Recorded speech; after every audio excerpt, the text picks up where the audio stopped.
Hello everyone, my name is Yehuda Goldberg, and today we're going to be continuing in the Maharal's discussion of the Daled Kosos, the 4 cups of wine that we drink at the Seder. Yesterday we addressed the question of why we drink wine at the Seder and what it represents. Today we're going to be discussing why we drink 4 cups of wine specifically. At this time you may turn to me virtually or at a 6-foot distance and say, what kind of question is that? We know that the Medrash deals with this question generations before the Maharal, and does so quite satisfactorily.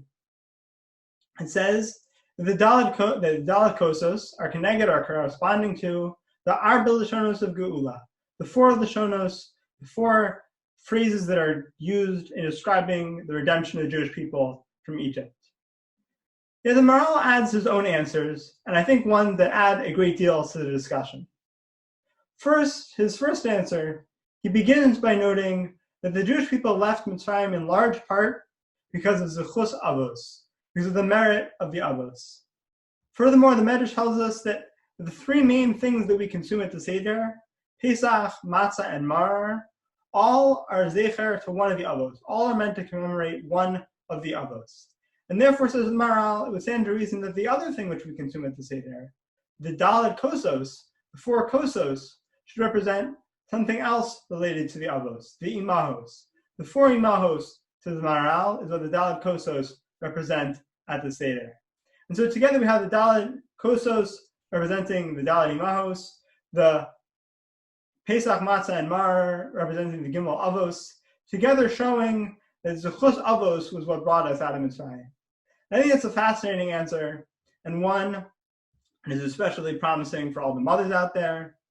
But there's another answer the Maharal gives, one that I think that is equally, if not more, fascinating. He says something which we all know to be true: the world that we live in is a complex one.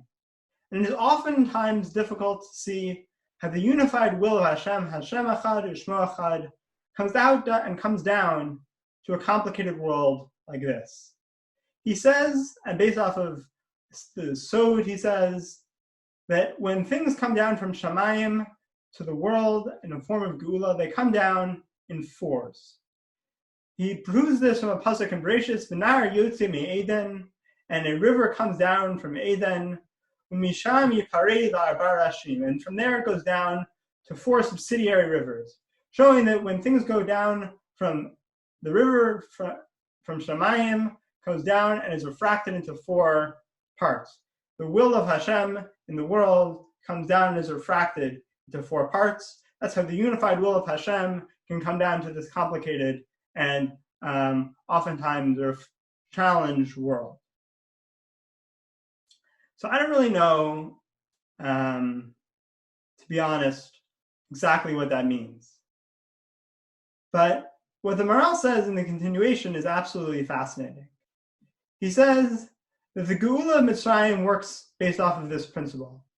The Daled Lashonos of Geula come to represent or show the 4, Hashem used these 4 ways to get people out of Mitzrayim, used 4 to bring down the unity of the unified will of Hashem down into this world. And therefore we have Daled Kosos to show that the unified will of Hashem was brought down to this world. The Geula of Hashem was brought down to this world in 4 ways, Daled Kosos. What the Maharal is hinting at, I think, is a fascinating and important lesson. Often in our chaotic world, it is difficult to see beyond the chaos to the unity. The Daled Kosos remind us that there's a Nahar Yotze me'Eden. There's a direct link between the unity of Hashem, the Ratzon Hashem in this world, and the chaos of the world. If only we take the chance to see it. Have a wonderful day.